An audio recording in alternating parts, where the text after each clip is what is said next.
Hello everyone and welcome to Moonlit Lioness, my channel. And today is July 12th. I'm recording this a day early, so for me it's July 11th, but this is for the week of July 12th and it's going to go out on July 12th. So welcome to Stargazing Sunday. And thank you for spending your time with me.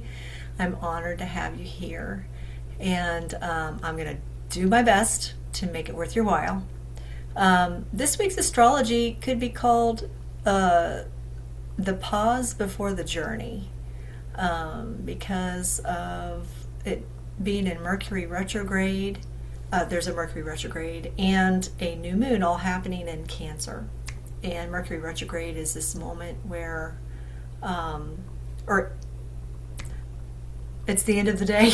So I'll get to it when I talk about, it's not Mercury Retrograde all alone, it's a Mercury Retrograde Cazimi. So I apologize. I tried to do this earlier today and I got cut off, the power went out. Mercury Retrograde, so it's kind of on my brain. But anyway, there's a lot of energy in the sign of Cancer this week. And so let's go ahead and talk about that. I'm going to, as usual,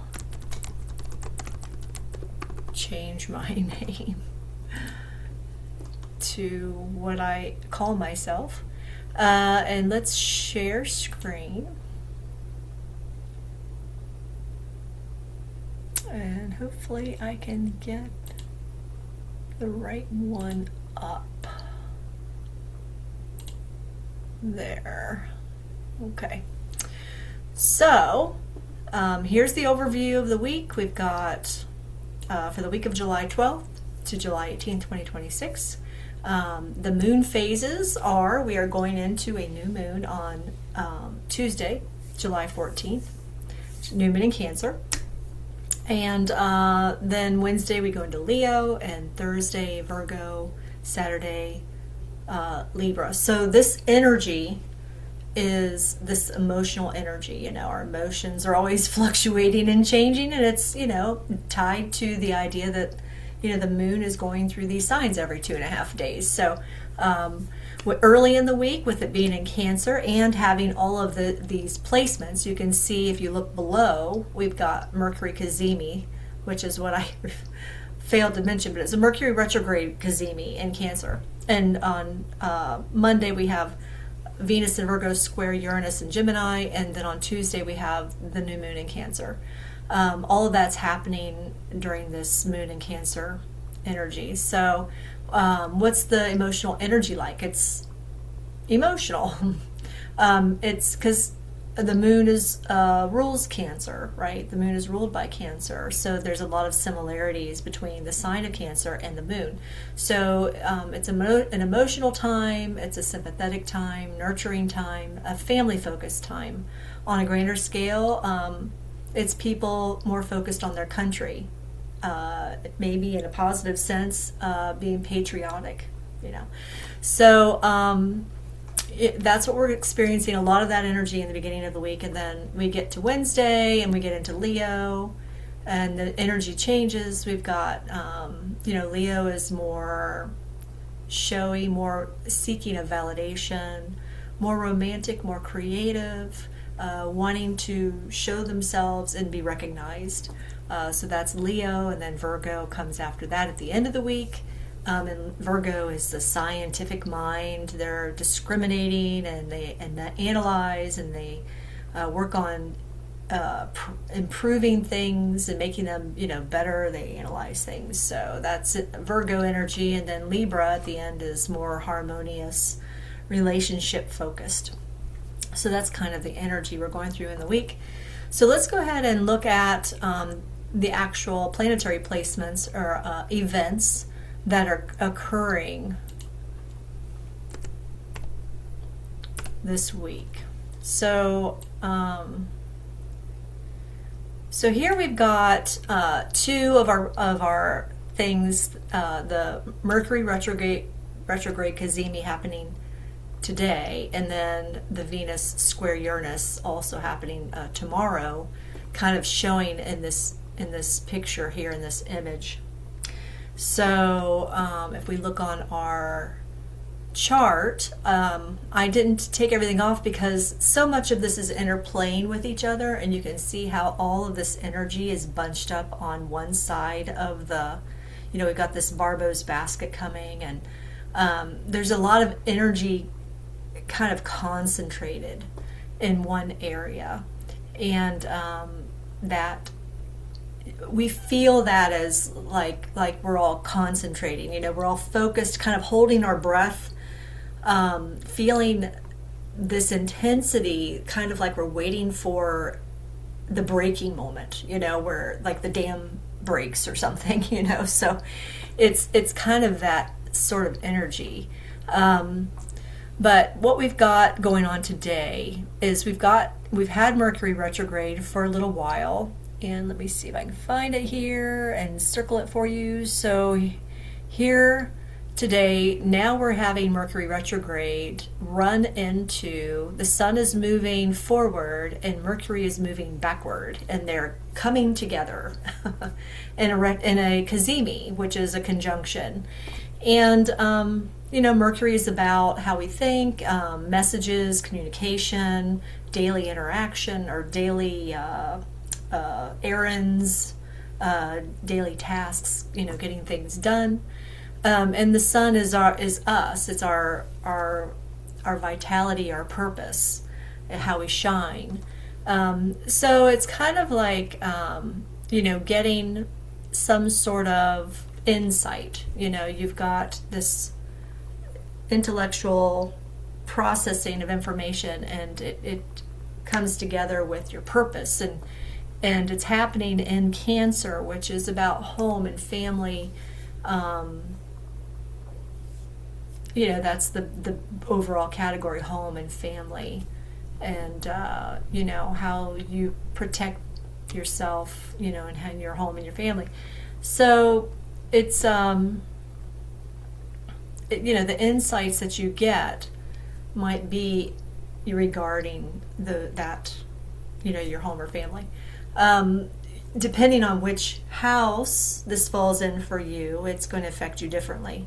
It might be how your family relates to you, or how your family relates to your work, or how your family relates to what you do for recreation. There's all kinds of ways this could play out for each individual, for the individual people. But as a collective, people will have downloads or insights. They might have this aha moment, like, oh, yeah, like a realization, right? And, AI gave me a really nice quote, and I had to include it, as far as what the cazimi might mean. And it said, what the truth about my emotional life, that's Cancer, have I not fully acknowledged? What truth about my emotional life have I not fully acknowledged? So, we're talking, because it's in Cancer, an emotional life, Cancer is, where we process things emotionally. So there might be something there that kind of comes to you like, oh, well, that's why I always feel mad, or that's why I always feel sad, or whatever, right? Or happy, or something. You might have a moment. So that's the cazimi. And then on tomorrow, on July 13th, we've got Venus, which is right here, Venus in a square. Here's the red line, moving over to Uranus right here, which just had this conjunction with Mars. So it's all charged up with that Mars energy, this point is. And with Venus in a square, Venus is in Virgo. So Venus, I have Venus in Virgo in my natal chart, so I know all about Venus in Virgo. Venus in Virgo is what they call in fall, and it just means it's in the place that it least likes to be. Venus is about harmony and love and attraction and all of these kind of things, and Virgo is very scientific and process oriented, and so you get Venus and Virgo, and all of a sudden the things that you like or attracted to have to do with and I know this because I was a programmer analyst, is you get attracted to things where you analyze, and you tend to be critical. So Venus in Virgo is a place where we put on our science hat, and we get tend to get a little critical and want to make things more efficient, or want to pick at something because it's not quite right, that kind of thing. So with especially with a square, you're going to have that energy, because square brings out some of the more negative struggles and stuff. And so you got Venus in Virgo square Uranus, which is shock, surprises, information. So there might be information that comes out that people have a hard time dealing with. It could be very overt like that, or it could just be you're shocked by something, or you have this insight and you're like, oh, I hope not. It's something you don't really want to look at. And that's kind of what I show in my story here. So in my story, as our Moon in Cancer heroine goes, down the rabbit holes, and she's looking at what's happened to her children and what's happened in the tunnels and things like that, because the tunnel is underneath her house, and she has to fix her crack, which it came about because the tunnel under her house was compromised. It wasn't keeping its structure, so it was affecting her house. So she's finding these things out, and it's been shocking to her. It's been hard, but kind of like, I guess you could say, it's kind of like watching a train wreck. You feel like you have, that old phrase, that's like watching a train wreck. You can't take your eyes off of it, but it's bad, but you can't take your eyes off of it. So it's kind of like that kind of energy, right? So, and that's what she's doing in the story here. She's understanding what's happening, and she's getting the picture of what's going on, and she's really not wanting to look at it, but she's looking at it. She needs to look at it and understand. So that's kind of the energy for Monday, Sunday today, and tomorrow is you might encounter something that's a little bit a little bit kind of like that, that you don't really want to face. But okay, let's go to the next slide, where we get into the new moon, which happens on Wednesday. So with the new moon on Wednesday, I've made myself some notes to try to help myself along. So this is all kind of new. Hopefully it helps make things more clear, because sometimes I get a little fuzzy in what I'm saying. So on Wednesday, we have our new moon in Cancer. Like I say, everything's happening in Cancer. Cancer is emotional in nature. It's not, real logical. So when we have our new moon, it's kind of like we're planting the seed. Mercury's still retrograde. It's not like we're going to go out and start doing something right off the bat. But with the new moon, we are going to resolve that we're going to do something. Kind of like a New Year's resolution, but it's a little more miniature in nature. So what we have here is we have our heroine saying to herself, you know what, I have to fix the crack. So in order to fix the crack, I have to do something about the tunnel and the problem with the tunnel. So it's turned into this big deal, and I'm going to have to go and talk to the town and tell them what's going on, and it's going to turn into something bigger than just the crack in my house. It's going to be a bigger conversation about, what was this that was going on? Why did we allow this? What can we do to make sure it's not going on anywhere else, and that kind of thing. So it's kind of expanding into something a little bigger than just the crack in our house, which is, I think, what's happening for a lot of people now. That they're I'm watching a channel, JMC Broadcasting, and I just kind of started watching it myself, although I was aware of it existing in the past. And it's interesting because I watched a video today on YouTube from them, and they were saying how their numbers have just exponentially expanded. And I was like, wow, yeah. So people are just kind of like a magnet. They're just looking for answers, and it's real. A lot of people are waking up, and like our heroine here, they're discovering the truth of our, of our world, and I guess trying to figure out what to do about it. So let's see here. Let me get to my new moon and Cancer notes. Okay. All right. So if you look down here, our new moon in Cancer is right here, and it looks like it's right next to Jupiter, but it's at least 10 degrees off from that. So, even though it looks like it's right there, but it is within 2 degrees of Mercury retrograde. So there's this retrograde flavor. Mercury retrograde in Cancer is kind of ruling this whole week. It's influencing the Cazimi and the new moon, and so there's a lot of reflection going on. There's a lot of assessing going on, but not a lot of action just yet, not until Mercury moves forward.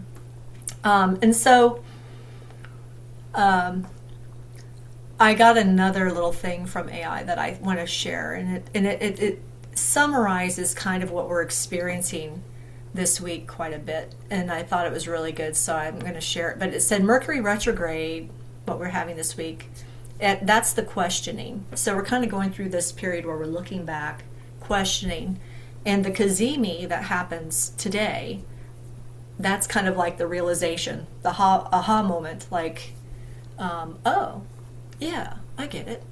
So you're going through this questioning, and then you've got this aha moment. And then right after that, you've got this new moon. And the new moon is kind of like your decision, like, this is how I'm going to act on this information, this aha. And so that's what we're showing in our story here. Mercury goes direct on July 23rd. One thing I do want to mention quickly before I finish up the little story here is this new moon in Cancer is kind of special because it is not like it's not following the usual new moon, full moon cycle. So a new moon, most of the time, a new moon will happen, and then 6 months later you have the full moon, and then 6 months, and let me say in the same sign. So we have new moon in Cancer.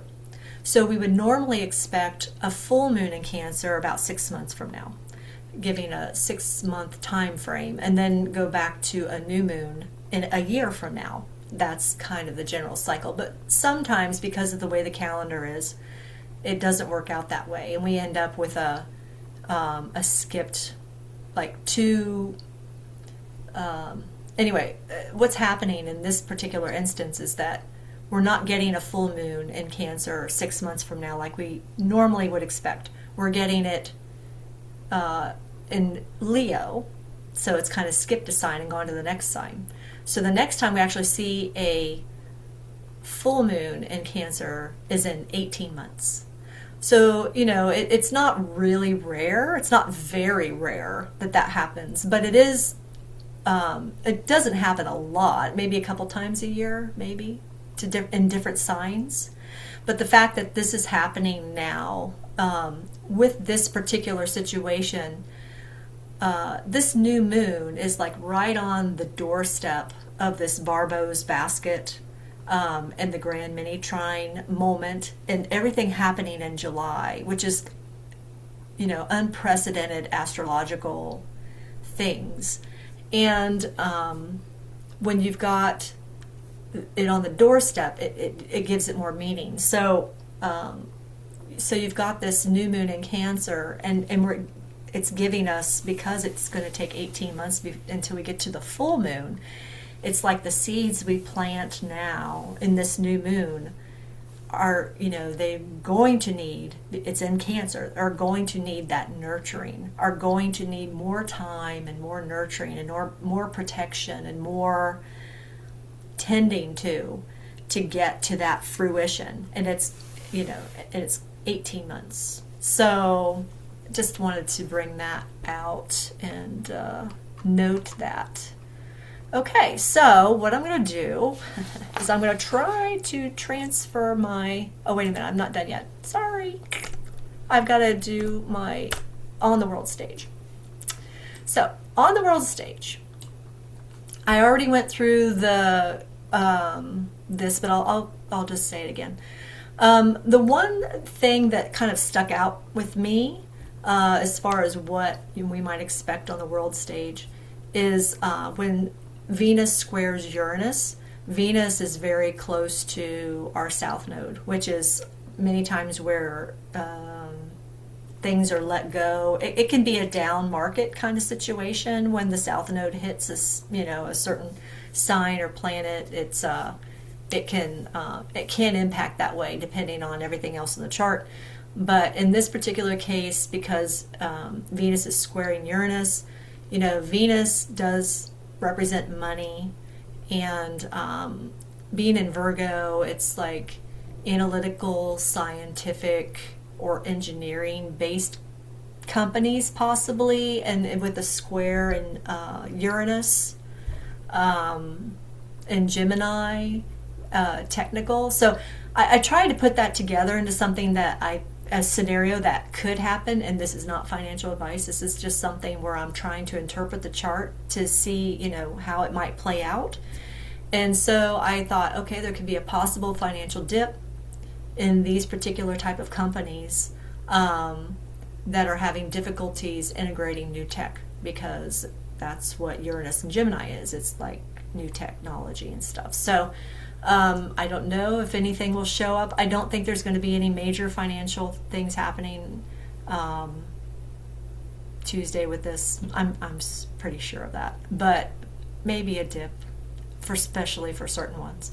And then I already read this. The other thing is that, we know the people are waking up. We know that. And I read to you already, like Cancer in the mundane chart does kind of represent the people. It represents our country. It represents patriotism in a positive light. And so with Mercury retrograde, the people are questioning. With the Mercury Cazimi today, the people are coming to a realization. And I think all those people joining the JMC broadcasting kind of shows that. And then with the new moon coming up, people are going to make a decision. They're going to make a decision about where they want to go, or where they want to see things go. And then when Mercury goes direct, the people are going to start taking steps. Things are going to start happening. So, and then I mentioned the longer cancer cycle. So that is this week. It's a week of pivoting, of going from looking in the past to then looking toward the future, and very shortly we'll actually be taking steps. Okay, so now that I've finished that, let me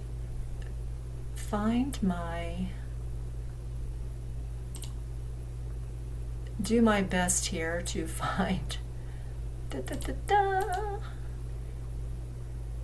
my camera. Please show up, camera.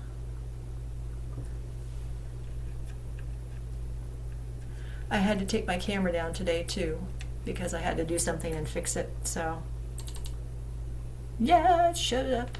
All right, so let's get things.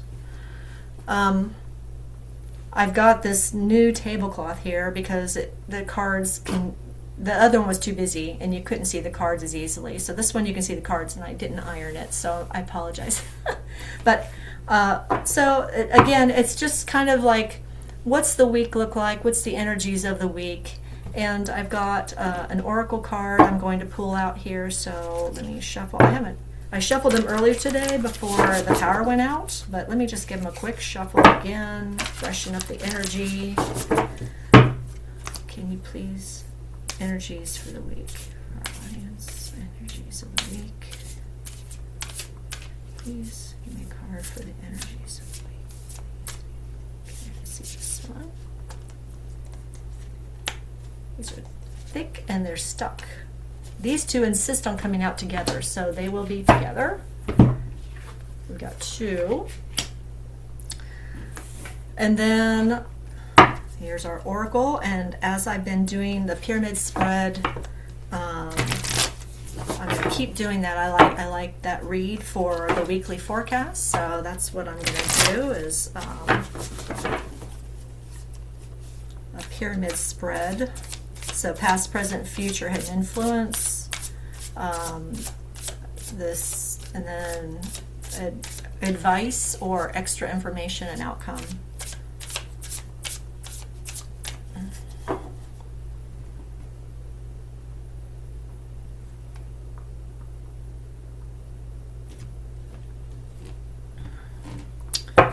All right, so let's start with our oracle cards. We have number 7, Legacy of Light. And we have the child, and then like the mother. So we have 3 generations here, the grandmother. And in addition to generational things happening, we also, it's like enlightenment. We're going from a childlike understanding of things to an enlightened understanding, where we have a higher understanding of what's happening. So that's very nice. Legacy of Light. And then in addition with that, this card is not as colorful. Here's a woman with a butterfly. It's number 24, New Birth, Guarded Vigilantly. Yeah, change is coming, right?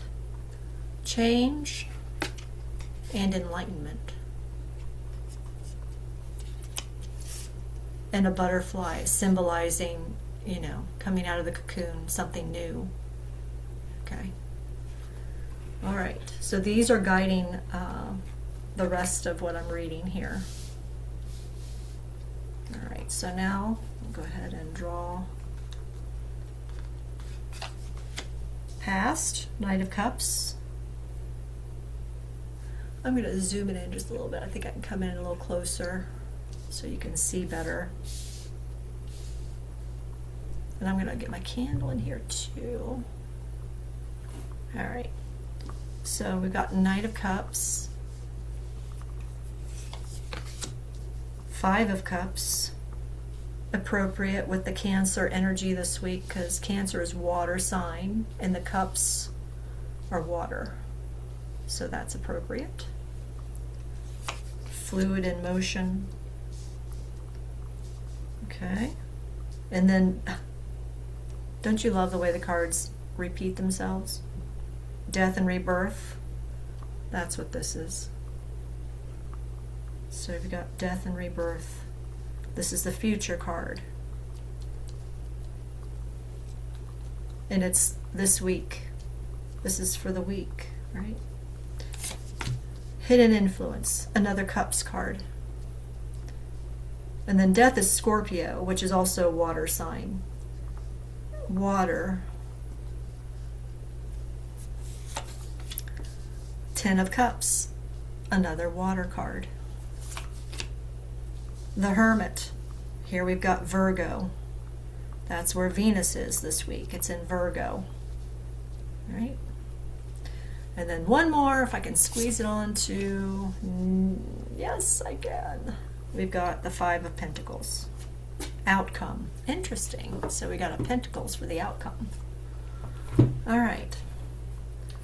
So what's our hidden influence? Our hidden influence is the 4 of Cups. That's the card where, in this particular one especially, she looks bored. In the brighter weight deck, it doesn't always look bored to me. He looks like he's just being stubborn and not wanting to accept something that's being handed to him.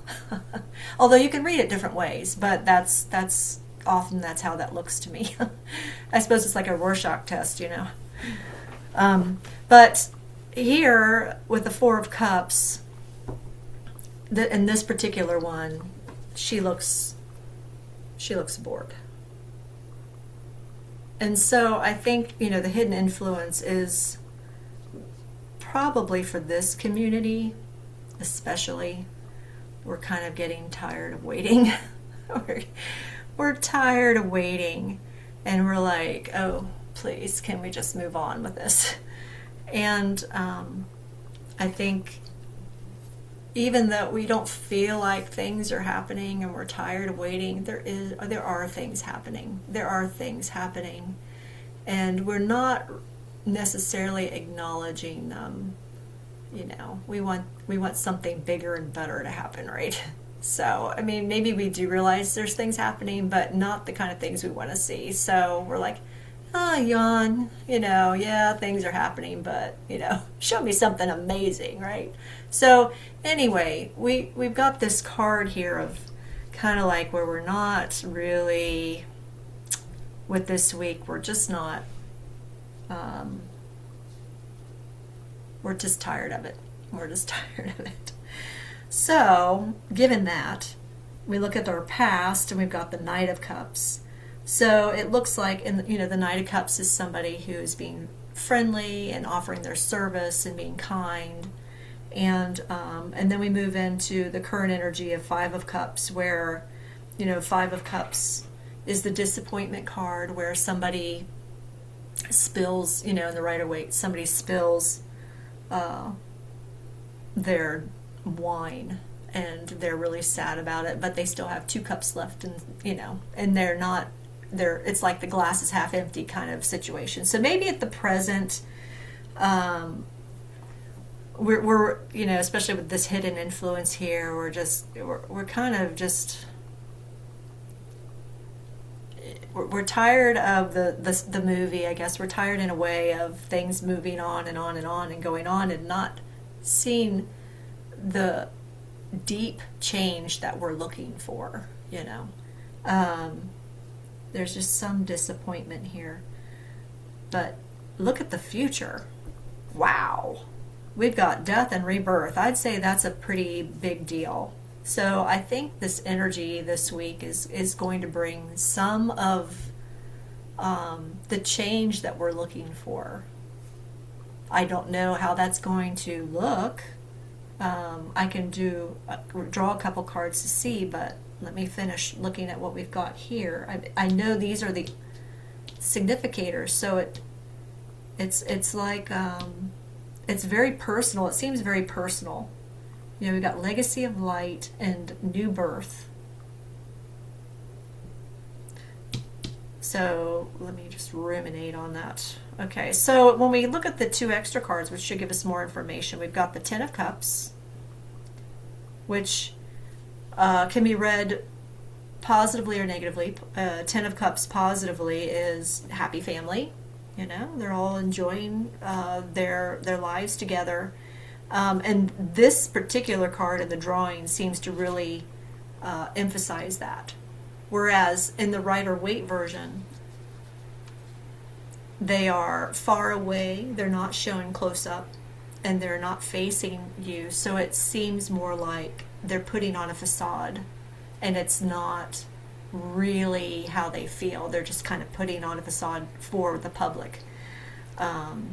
That's not as apparent in this particular one, and I don't think it's badly aspected, so with the Hermit here.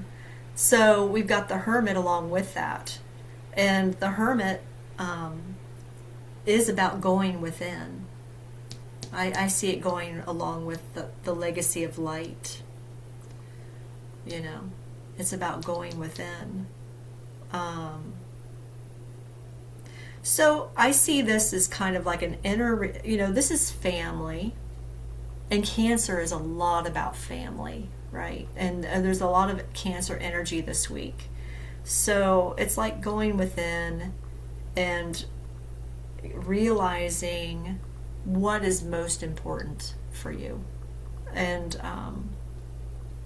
it may be your immediate family. It may be appreciating the family you came from more than you had in the past.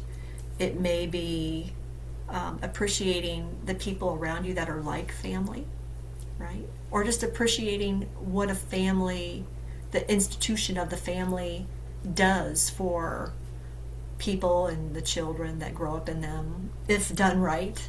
We hear a lot of stories about them not being done very well, and it's disappointing. But overall, it is a good system, I think, anyway. So I think there's just kind of this enlightenment, or this idea that, that is really important.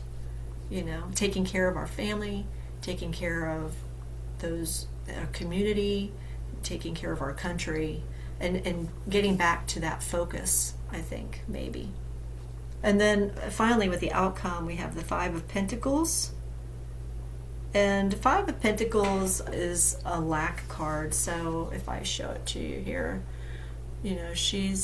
it's like Cinderella locked up in the closet or something, because this girl is locked in, although she has the key. So it's kind of like in the Rider-Waite, they're walking by the church, but they don't, we assume they're not going in the church. And that's the situation. And here, she could leave this room, but she's not leaving the room. She's got the key right there. It's like it's a self-imposed depravity. It's a self-imposed lack situation.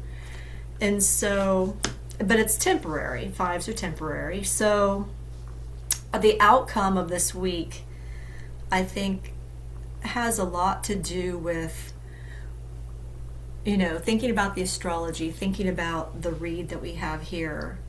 It's about coming to grips what we've allowed to happen in the past, within our own families, within our own lives, within our own country, or in the world, whatever, however you want to look at it. Coming to grips with that. And there's going to be disappointment. We're going to be disappointed.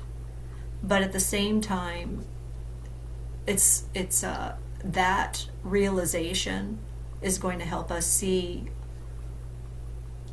how it can be corrected and what the focus should be, where our focus should be. So that's what I'm getting from the read this week.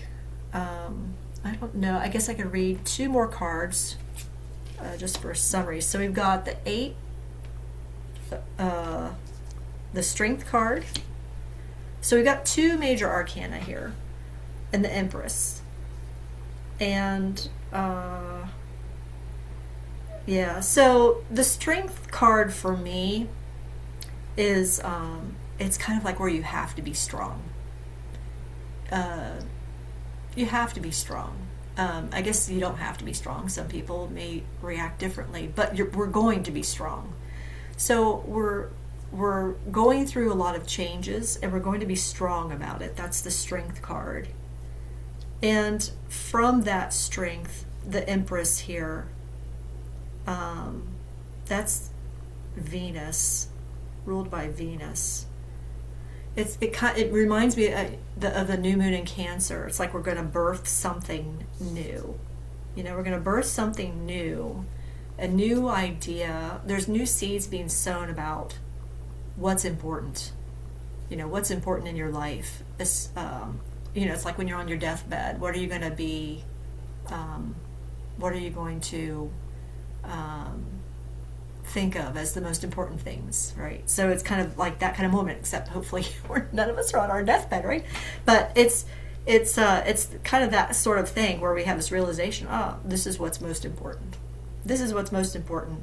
And maybe I haven't been looking at that well enough in the past, but now I'm going to really focus on that, on what's important. And I think it's going to be our connections, our families, our communities, etc. Yeah, and that's going to be a big change,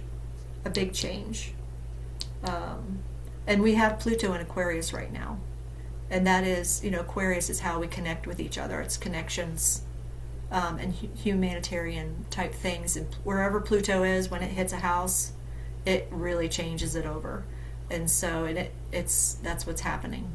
But anyway, that's it. I will stop talking. Blah, blah. But I hope you enjoyed the tarot read and the astrology read. And if you have any comments, please leave them below. If you enjoyed it, please give me a thumbs up. And I look forward to seeing you for What's the Word Wednesday. On What's the Word Wednesday, I got the idea of looking at the Federal Reserve, you know. We know it's on its way out, but it's really interesting looking at the chart and seeing how the Mercury Retrograde and the new moon and the things that are happening right now are impacting the Federal Reserve astrologically. So I think that's what I'm going to be doing on What's the Word Wednesday. So I hope to see you for that. All right. Have a good week.